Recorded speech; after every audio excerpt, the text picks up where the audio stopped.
I sometimes wonder if my marriage would have lasted if I hadn't brought Diesel home that day.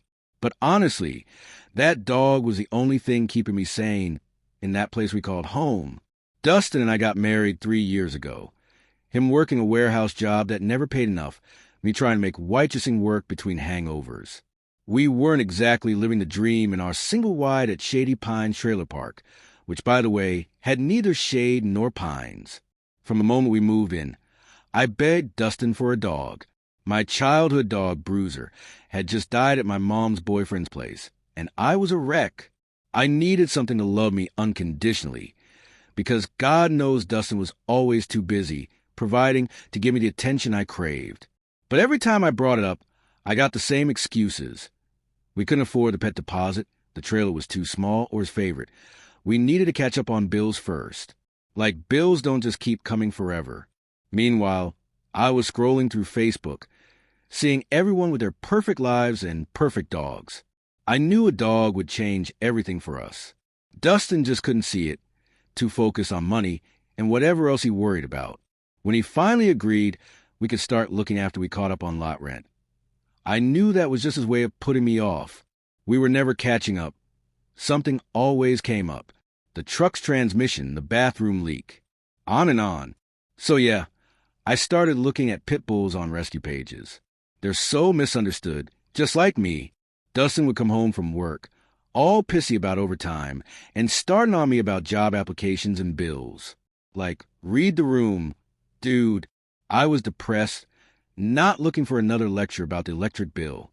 That night, while he snored after another double shift, I filled out applications at 3 different shelters. I figured once I brought the right dog home, he'd fall in love. 2, men always act tough until a dog looks at them with those eyes. Then they melt. The next morning, Riverside Animal Shelter called about a pit mix they thought would be perfect for me. I borrowed my sister's boyfriend's truck, drove to the shelter, and the moment I saw Rex in person, I started crying. I handed over our last $200, the money Dustin thought was going toward the electric bill, and signed the papers. I renamed him Diesel on the spot, because he was built like a tank and deserved a strong name. Turns out, Dustin could be plenty mad. When he walked through the door that night and saw Diesel lounging on our secondhand couch, okay, maybe chewing on the armrest a little, you'd think I brought home a serial killer instead of the sweetest dog ever. The neighbors definitely heard that fight. Dustin kept going on and on about the money, the pet deposit, how I went behind his back. I fired right back, reminding him about the card game where he lost our grocery money last month. That shut him up. Eventually, he agreed to a 1-week trial. Like Diesel was some kind of appliance we could return. The only condition was that I had to pick up shifts at my cousin's nail salon to help with expenses. I agreed just in the fight, but honestly, working at that salon with all those chemical fumes would mess up my energy. That first week with Diesel was the happiest I'd been in years. Finally, something that was excited to see me, that didn't criticize my every move, that loved me no matter what. I'd take photos of him in his new bandana for Facebook, and everyone commented about what a cute fur mama I was. The problem was Diesel needed things. Good food, not that cheap Walmart crap. A proper collar with studs, because he deserved to look as badass as he was. I might have used the grocery money for some of it, but Dustin always exaggerated how much food we needed anyway. The 1-week trial turned into a month, and honestly, Diesel and I were inseparable. I started calling him my emotional support animal on Facebook. Every morning when Dustin left for his warehouse job, it was just me and my boy hanging out. Dustin, on the other hand, was being a complete buzzkill. He'd come home and immediately start complaining about dog hair on everything or how the place smelled. When he asked about the grocery money, I had to stretch the truth a little. I couldn't tell him I'd spent on Diesel's orthopedic bed and the super premium, grain-free food the shelter recommended. So I said I had to pay my phone bill or would get shut off. Things got really tense when Diesel snapped at the neighbor kid who was running past our trailer. The kid was fine, barely even a scratch, but his mom made a huge deal about it. Dustin came home to find a park manager at our door with a warning about dangerous animals. He needs training to... Dustin said that night, rubbing his temples. Professional training. We can't afford this. This is exactly what I was worried about. The kid provoked him. I fired back. He was running and screaming. What was Diesel supposed to do? And don't act like we can't afford it when you still go play cards with your loser friends every other weekend. That shut him up, but he started sleeping with his back to me, which was super petty. Diesel took his spot in the bed anyway, so whatever. The real drama started when Dustin's brother got arrested for some stupid bar fight 2 states over. Suddenly, Dustin was all, I need to go bail him out, and can you please just come with me? Like I was supposed to drop everything and leave Diesel with my mom, who has that yappy chihuahua that would traumatize my poor boy. No way. Dustin left looking all defeated. While he was gone, I noticed his toolbox in the closet. He hardly ever used those tools anyway, and the pawn shop on Highway 16 gave me enough to buy Diesel a spiked tactical harness, a matching collar, and still have enough left over for a bottle of Fireball and some smokes. When Dustin came back 3 days later, the electricity was already off because apparently the check I wrote for the bill had bounced. The first thing he did was look for his tools to fix something in his brother's truck, and all hell broke loose. Where's my toolbox? He yelled. The one my dad gave me before he died? I tried to play dumb at first, but he found the pawn ticket in my purse while looking for a lighter. I had never seen him that angry, not even when I maxed out our Walmart card buying that TV for the bedroom. So let me get this straight, he said in this scary, quiet voice. You pawned the only thing I have left from my father, so you could buy, what? More crap for that dog? While we're sitting here in the dark. The dark. Don't call it crap. I shot back. And maybe if you earn more money, I wouldn't have to make hard choices like this. The universe provides, but you've got to meet it halfway, Dustin. 3 months with Diesel in our lives, and things were getting rocky. Not gonna lie, Dustin had been giving me the cold shoulder ever since the toolbox incident. He'd been picking up double shifts to get his tools back, which meant he was hardly ever home anyway. One Tuesday morning, I was still in bed with Diesel when Travis, the trailer park manager, showed up with his clipboard. Miss Jenkins, this is your final warning, he said, shoving a paper in my face. We received 6 separate complaints about your dog's aggressive behavior and barking. Plus, you never paid the pet deposit or the monthly pet fee for the last 3 months. When Dustin got home that night, he sat down at the kitchen table with a serious look. Tiff, we need to talk about money, he said, pulling out a stack of papers. The park office called me at work. We're 3 months behind on lot rent. They're threatening eviction. They can't just throw us out. I said, scrolling through Instagram while Diesel rested his big head on my lap. Dustin slapped his hand on the table. They absolutely can. And it gets worse. He pushed some papers toward me. We're 4 months behind on the truck payment. They're threatening to repossess. How am I supposed to get to work with no truck? Dustin closed his eyes like he was counting to 10 in his head. Tiffany, we are drowning here. I'm working 60 hours a week, and we're still falling behind. Something has to change. That's when he looked at Diesel, who was chewing on one of Dustin's work boots, and I knew exactly what he was thinking. No, I said immediately. Don't even go there. Be realistic, Dustin pleaded. We can't afford him. The deposit alone is $400 we don't have, not to mention the extra we spent on his food and stuff. My buddy Jake has a house with a fenced yard. He said he'd take Diesel if. Are you insane? I cut him off, hugging Diesel protectively. He's not some couch we can just give away on Craigslist. He's family. Dustin's face hardened. And what am I? Because lately, it feels like you care more about that dog than you do about us. About our future. Maybe I do. I shot back without thinking. I'd pick a dog over you any day. At least Diesel doesn't disappoint me like you do. The trailer went dead silent. I could see something change in Dustin's eyes, like a light going out. His face turned dark red as he stood up so fast his chair fell backward. Are you kidding me right now? He shouted, making Diesel growl. That's what I get for working my ass off while you sit around posting dog selfies? Screw you and that goddamn mutt. I'm done. I gasped, tears instantly springing to my eyes. How dare you call him a mutt? He's a purebred pit bull mix. Dustin let out this horrible laugh that didn't sound like him at all.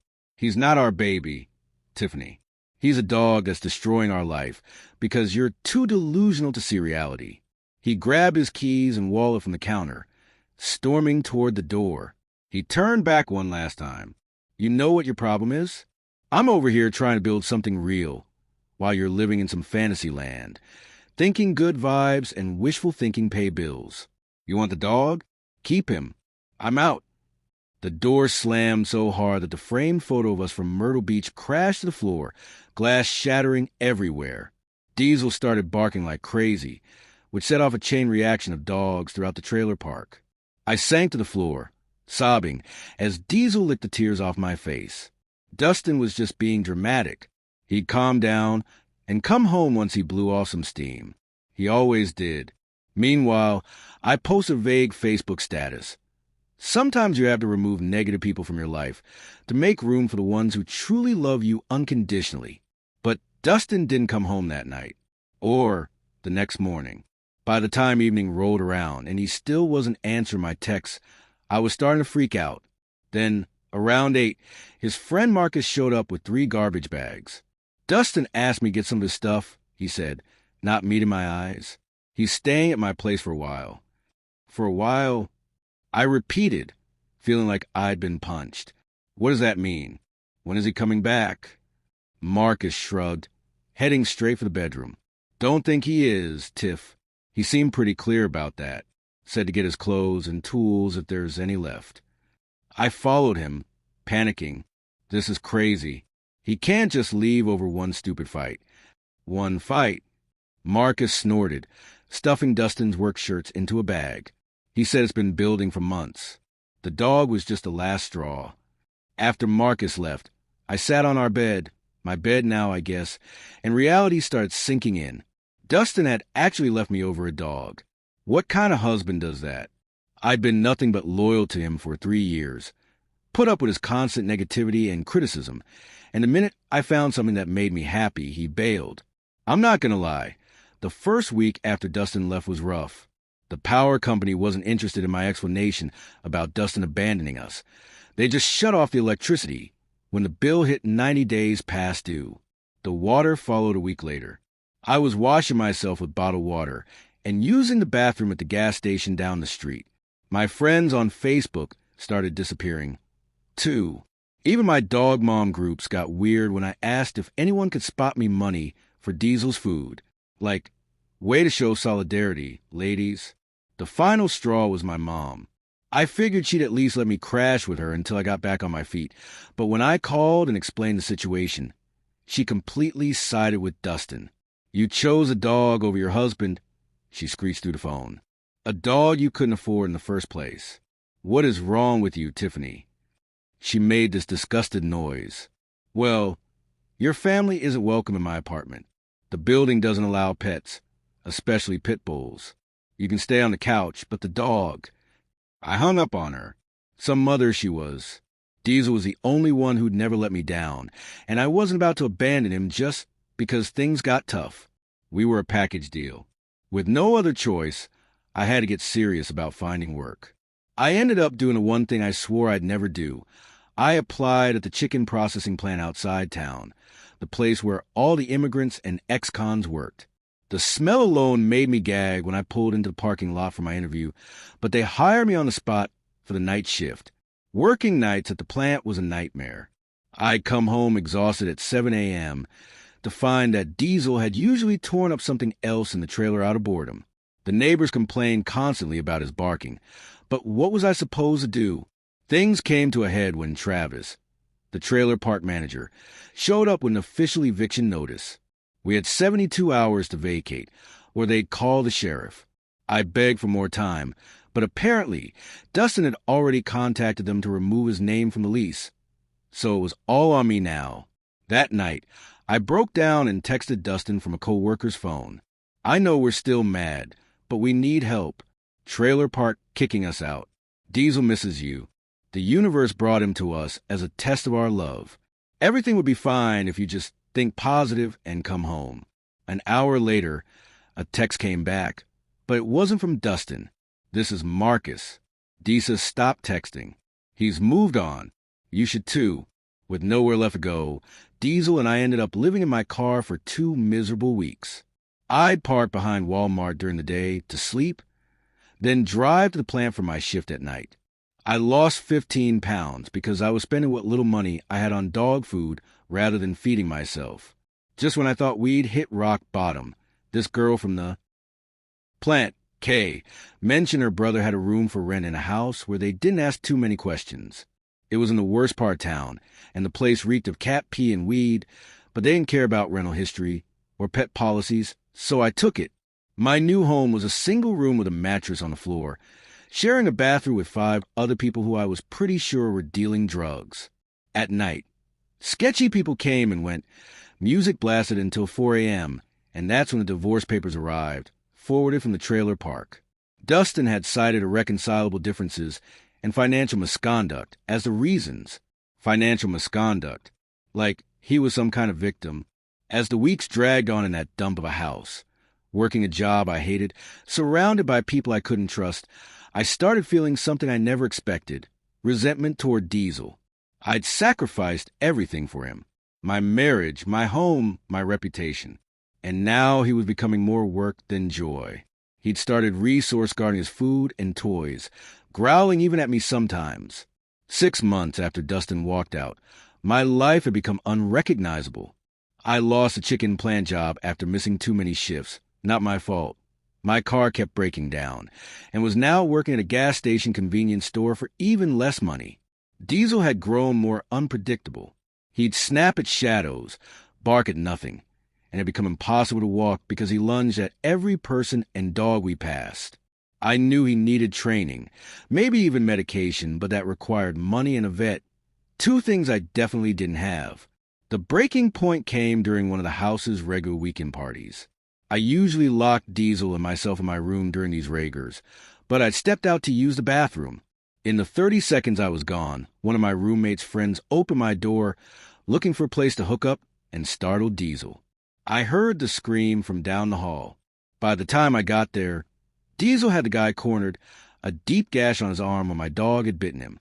It took all my strength to pull Diesel back and shut him in my room. My roommate, Zach, pulled me aside after they left for the emergency room. "Look, Tiff, I've been cool about the dog because you always pay on time, but this crosses a line," he said.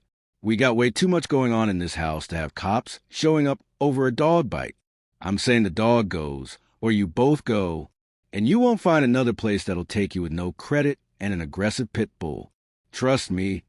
The next morning, I drove Diesel to the county animal shelter, the same one I'd adopted him from. The universe had a sick sense of humor sometimes.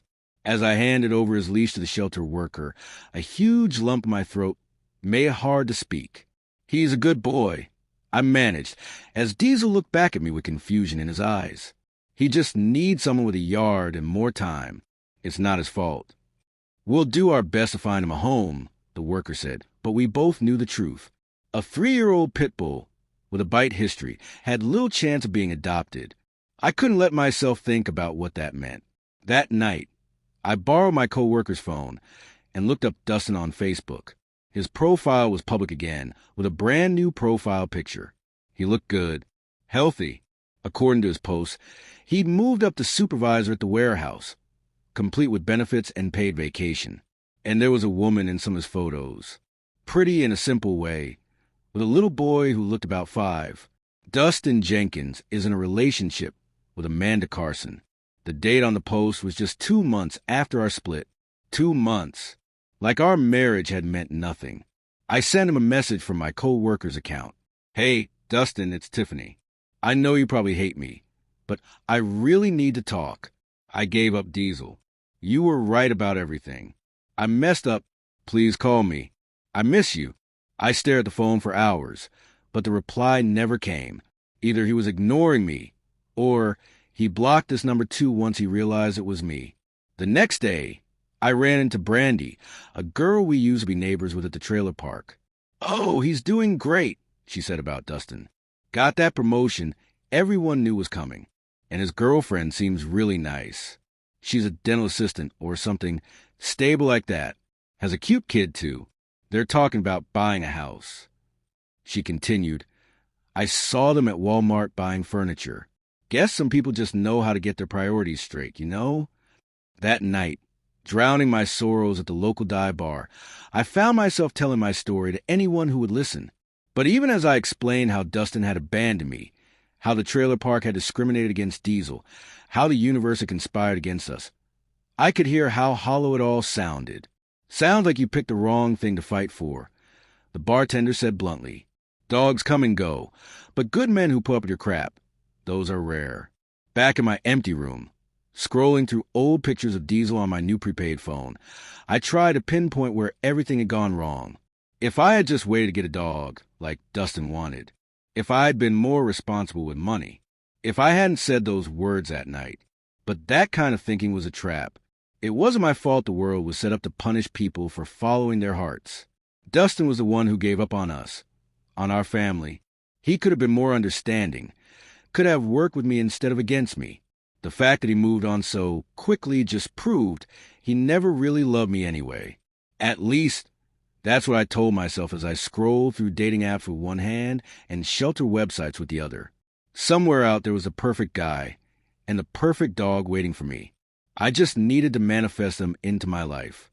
After all, everyone deserves a second chance at happiness, right?